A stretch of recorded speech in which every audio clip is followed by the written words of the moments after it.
안녕하세요. 잼잼 리뷰입니다. 부부의 세계는 지선우의 이혼 이후 7화부터 10화까지 총 2주에 걸쳐 답답하고 속상한 내용만 나오고 있습니다.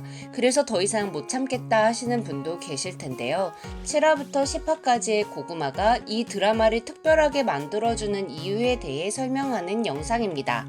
부부의 세계가 지속적인 답답함을 주는 이유는 이혼의 아픔을 극복하고 행복을 찾아가는 주인공의 모습에 초점을 맞춘 통쾌한 복수 판타지 드라마가 아니라 이혼을 하게 된 사람이 겪는 주변인들의 시선과 이혼으로 인한 아픔을 안고 살아가는 사람들의 모습을 현실적으로 보여주며 비판하고 싶은 드라마이기 때문입니다.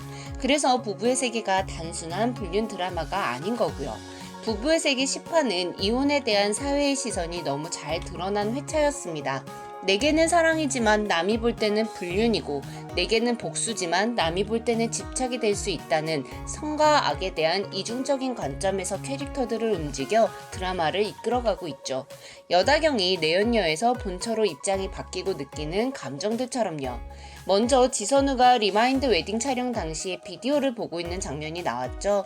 드라마에서 한 장면을 보고 여러 가지로 해석할 수 있는 연출이 주는 재미는 드라마를 더욱 몰입감 있게 해준다고 생각합니다. 드라마를 함께 보던 남편은 이 장면을 보고 지선우가 아직 이태호를 못 잊은 것 같다라고 말하더라고요. 여러분은 어떻게 생각하셨어요? 전 남편과는 생각이 조금 달랐는데요. 이태호를 못 잊었다기보다는 행복했던 자신의 모습을 그리워하는 것 같았습니다. 더없이 완벽하고 행복하게 살아가던 자신의 모습이 그리워 이혼 전의 촬영 모습을 본 것 같더라고요. 그런데 완벽했다고 생각했을 당시의 모습을 보고 있는데 이태호가 들어와 너만 없으면 내 인생은 완벽해 라고 말하는 장면의 연출은 님에서 점 하나 찍으면 남이 된다라는 말을 너무 잘 보여줬다고 생각합니다. 이혼을 한 사람에 대한 사회의 편견과 시선을 현실적으로 잘 표현한 장면들이 많이 나왔는데 병원장이 지선우를 부원장에서 해임하고 싶어 하면서부터 사용하는 표현은 이혼녀 또는 워킹맘, 아니 많은 여자들이 자주 듣는 표현일 것 같습니다. 사실 부부의 세계는 성인지 감수성을 상실한 시대착오적인 사고로 일관하는 캐릭터들이 유독 많이 등장해요. 남잔 넓은 마음으로 보듬어주면 언젠가는 정신을 차린다고 했던 시어머니와 이혼녀로 사는 거 쉽지 않다, 이혼만이 능사가 아니다라는 최 회장의 아내, 아무리 봐도 뺄살이 없어 보이는 여다경에게 살이 찐 것 같다며 외모평가하는 모습을 보였던 엄효정. 우린 이런 캐릭터로 인해 불쾌감을 느끼게 되지만 사실 현실 세계에 이런 사람이 너무 많긴 하죠. 이혼녀인 지선우가 병원장과 술을 마시는 장면을 목격한 해강의 엄마가 병원장 아내에게 바로 이야기를 전한 것.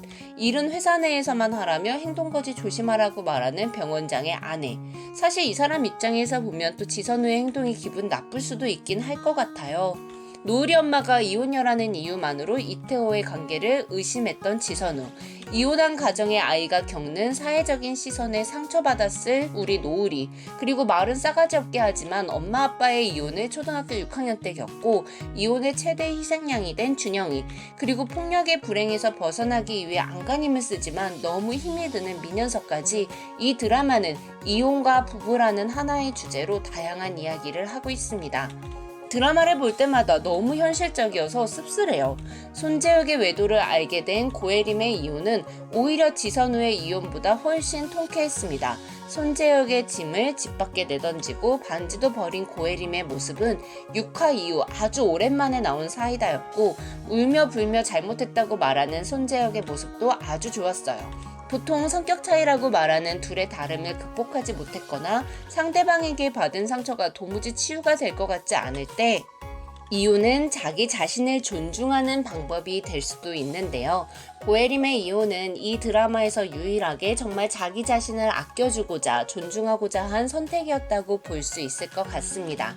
고혜림의 이혼은 다시 잘해보려고 노력했던 인연이라는 시간이 의미 없었음을 알게 되고 지선우와 이태호의 끝나지 않는 싸움을 봤기 때문에 오히려 깔끔하게 정리를 할 수 있었던 경우일 텐데요.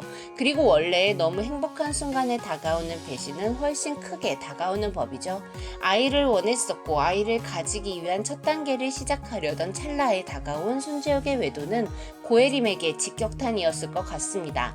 가정을 지킨 게 아니라 오기를 붙잡고 있었고 집착은 아무 의미도 없고 상처만 더 크게 만든다는 거, 버티고 있는 건 집착처럼 보인다며 이태호 생각 버리고 이태호에게서 벗어나야 한다고 말하는 고혜림의 대사를 듣자 왜 남편 불륜의 피해자인 지선우가 저런 말을 들어야 하는 건지, 왜 피해자인 지선우와 민현서가 도망을 가야 하는 건지 억울한 생각이 막 들었지만 우리 모두 다 알고 있잖아요. 똥이 무서워서 피하는 게 아니라 더러워서 피한다는 거. 그거 현실에서 우리가 할 수 있는 그나마 가장 좋은 선택이라는 씁쓸함을 우린 다 알고 있습니다. 부부의 세계를 보고 나면 항상 기운이 빠지고 배가 고파져요. 감정 소모가 엄청 크더라고요. 그만큼 대본과 연출, 배우들의 연기가 훌륭하다는 거겠죠.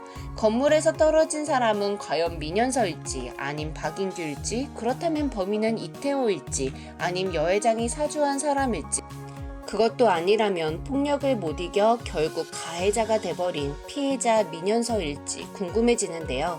7화부터 연거퍼 4화 이상 씁쓸하고 안타깝고 화나는 장면만 보여주고 있는 부부의 세계가 제발 다음 주에는 11화, 12화에서는 사이다 한번 나왔으면 좋겠습니다. 사이다를 안 줄 거라면 안 보겠다고 말하고 싶지만 답답해도 재미있고 의미 있어서 보긴 할 거예요. 지금까지 잼잼 리뷰였습니다. 감사합니다.